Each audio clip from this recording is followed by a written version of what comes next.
Myanmar থেকে বাংলাদেশের নৌযানে গুলির ঘটনায় প্রায় এক সপ্তাহ ধরে বন্ধ রয়েছে সেন্ট মার্টিনগামী ট্রলার চলাচল। ফলে খাদ্য সংকটে পড়েছেন দ্বীপের সাধারণ মানুষ। প্রশাসন বিকল্প পথের কথা জানালেও জলসীমা পাহারায় কার্যকর ব্যবস্থার কথা জানায়নি কোস্টগার্ড।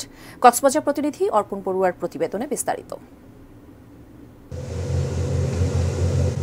মঙ্গলবার সকালেও নাফ নদীর মোহনায় নাইখংদিয়া পয়েন্টে রোগী বহনকারী একটি স্পিডবোট লক্ষ্য করে মিয়ানমারের সীমানা থেকে গুলি করা হয়। বোট চালক জানান, শাহপুরের দ্বীপ থেকে 7 জন যাত্রী নিয়ে সেন্ট মার্টিন যাওয়ার পথে 10-12 রাউন্ড গুলি করা হয়, তবে কেউ হতাহত হয়নি। মিয়ানমার থেকে আসে ট্রলার একটা দেখছি, ট্রলার দেখার পর আমাকে গুলি করছে। তখন আমি আবার ঘুরে নিয়ে এখানে বঙ্গোপসাগরে পশ্চিমে গেছিলাম, যার পরে আবার দেখছি ওরা আবার তাড়া করছে আমাকে। গেল এক সপ্তাহে বেশ কয়েকবার সীমান্তবর্তী নাফ নদের নাইখংদিয়ায় মিয়ানমার থেকে গুলি চালালে সেন্ট মার্টিন দ্বীপে বন্ধ রাখা হয় পণ্য ও যাত্রীবাহী ট্রলার চলাচল।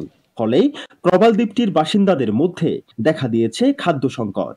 ঈদ সামনে রেখে দ্রুত সময়ে ব্যবস্থা নেওয়ার দাবি তাদের। চাউল, খাবার, কাঁচা তরকারি, ওষুধপত্র সবকিছু সংকট দেখা দিয়েছে। সামনে ঈদ, এই ঈদের কারণে এই সেন্ট মার্টিনবাসী কিন্তু খুবই কষ্টের মধ্যে আছে।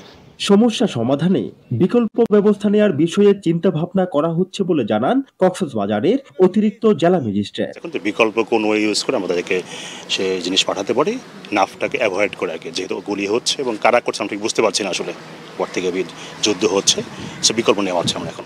মিয়ানমারের যে এলাকা থেকে গুলি করা হয় সেটি বর্তমানে বিদ্রোহী গোষ্ঠী আরাকান আর্মির দখলে রয়েছে। অর্পণ বড়ুয়া, এটিএন নিউজ, কক্সবাজার।